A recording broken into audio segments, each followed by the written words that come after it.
Hello दोस्तों।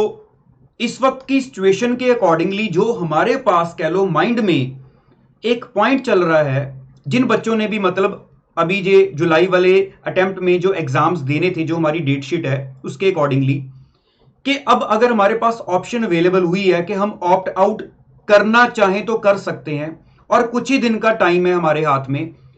तो ये चीज माइंड पर कहीं ना कहीं प्रेशर डाल रही है कि मैं क्या करूं। देखिए, सबसे पहले तो यहां पर मैं आपको ये बता दूं कि जो एक्चुअल डिसीजन होना है वो तो आपका अपने पेरेंट्स के साथ आराम से बैठकर डिस्कस करके जो भी होना है वही फुल एंड फाइनल होगा। उसमें मेरा या आउटसाइडर्स का कोई रोल नहीं है। लेकिन फिर भी जहां तक मैं कुछ गाइड आपको कर सकूं, कुछ बता सकूं जो मुझे लग रहा है, वो मैं आपके साथ जरूर शेयर करूंगा और फटाफट आपको क्लियर कर देता हूं। देखिए, मेरे अकॉर्डिंगली कोई भी कैटेगरी में बच्चा ये 3 स्टेप्स को क्रॉस करेगा, कोई भी। अब कैटेगरी क्या है मैं आपको ये भी बता देता हूं। मैं दो ही कैटेगरी, मतलब मैं सिचुएशन को सिंपल सा बनाकर चल रहा हूं, दो कैटेगरी में बच्चों को ले रहा हूं। अब फर्स्ट कैटेगरी कैसे है, देखो। नॉर्मली एक बच्चा जिसकी अभी तक जो प्रेपरेशन लेवल है वो एवरेज एवरेज चल रहा है, ज्यादा हाई नहीं गया है, लो मान लो या मीडियम मान लो, एक वो कैटेगरी है। दूसरी कैटेगरी हाई में क्या मान रहा हूं, चाहे मैं बोलूं आपका सर्कल ले लो या मेरा सर्कल ले लो, हमें ऐसे बच्चे नजर आते हैं, कुछ गिन चुन कर बच्चे होते हैं, उनको एग्जाम देने के बाद 1% भी डाउटफुल नहीं होता कि ठीक है, डर तो हर बच्चे को लगता है, लेकिन मैं फेल हो जाऊं ये चांस नहीं होता। उनका पास होना ऑलमोस्ट, उनको पता है कि मैंने एग्जाम ही ऐसे दिए हैं, मेरी प्रेपरेशन इतनी हाई लेवल की थी, या तो होप होती है रैंक की या बहुत अच्छे मार्क्स आने की।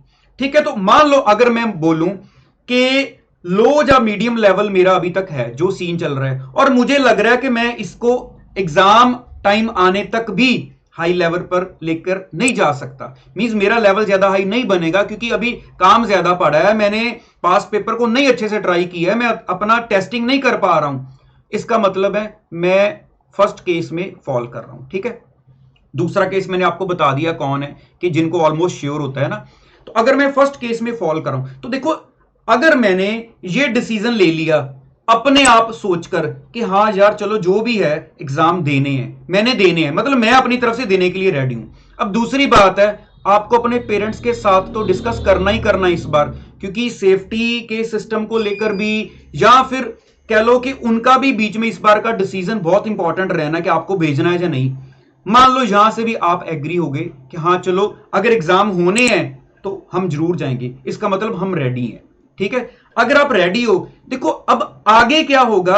अब आगे फिर से देखो, आप तो पहले ही रेडी नहीं थे, मतलब प्रेपरेशन के लेवल को लेकर, फिर भी आपने डिसीजन ले लिया। अब मान लो एग्जाम अपने टाइम पर होते हैं, है ना। एक तो चलो ये भी इस बार थोड़ा सा, मतलब जैसे कि सबको पता है कि उस वक्त की सिचुएशन क्या होगी उस पर डिपेंड कर रहा है, लेकिन मान लो एग्जाम हुए, आपने दे भी दिए और लो मीडियम लेवल की प्रेपरेशन पर।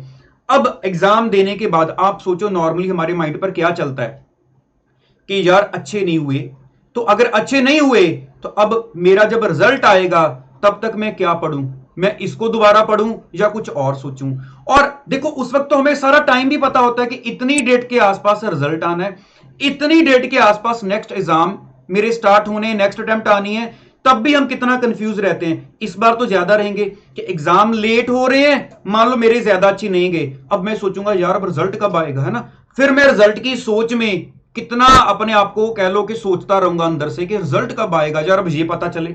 अब रिजल्ट आने के बाद फिर मेरे ऊपर ये प्रेशर रहेगा कि यार अब इस बार क्या अगली अटेम्प्ट पर भी कोई फर्क पड़ना है या वो नहीं फर्क पड़ेगा। अब ये आप मतलब अगर आप ना तो इस बार अच्छे से परफॉर्म कर पाए जहां पर, तो सारी सिचुएशंस आपकी कंफ्यूजन वाली हैं, तो आपका जो प्रेपरेशन है वो अगली अटेम्प्ट पर भी इफेक्ट डाल सकती है। तो इस केस में तो मैं अगर अपने हिसाब से सोचूं, क्योंकि मैंने आपको पहले बोला डिसीजन फाइनल आपका अपने पेरेंट्स के साथ होना है, अगर मैं अपनी बात करूं तो शायद मान लो अगर मैं सोचूं कि चलो होते हैं एग्जाम या नहीं होते हैं, अगर मैं इस सिचुएशन में और ज्यादा कंफ्यूजन में नहीं जाना चाहता, अगर मैं मान लो ऑप्ट आउट करता हूं, तो मुझे आज से पता है कि मेरे पास आगे अराउंड 4 महीने का या 5 महीने का अगर टाइम मुझे नजर आ रहा है, तो मैं अपना प्रेपरेशन लेवल जो है वो बेस्ट लेकर चलता हूं। मतलब मैं अभी नवंबर मानकर चलता हूं कि नवंबर तक मैं अपनी पूरी तैयारी परफेक्टली करता हूं और मैं आज से ठीक वे से पढ़ना शुरू करता हूं। लेकिन अगर मैं अटेम्प्ट देता हूं और कंफ्यूज्ड हूं, तो आगे वाला भी मेरा सारा टाइम अगली प्रेपरेशन में अच्छा नहीं जा पाएगा। एक तो ये बात है। अब यहां पर ये ना सोचना कि अगर इजी आ जाते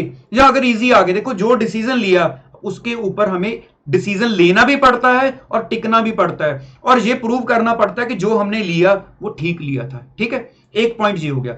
अब जिसका मान लो प्रेपरेशन लेवल अच्छा है, उसने मान लो पेपर दे दिए, देखो उसका केस तो ऐसा होगा ना, मान लो उसने प्रेपरेशन लेवल अच्छा था, पेरेंट्स से परमिशन मिली, ओके, अब वो रेडी है। क्योंकि अगर नहीं रेडी है, चलो वो तो फिर अपनी चॉइस है। अगर रेडी है और एग्जाम हो गए, देखो उसके बाद ना तो उसको रिजल्ट आने का कब आएगा ज्यादा फिक्र होगा।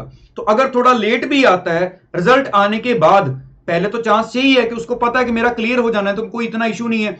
अगर उसने एक ग्रुप दिया है तो वो अपना दूसरा पढ़ता रहेगा तब तक। अगर उसने दोनों दिए हैं तो वो वेट भी कर लेगा।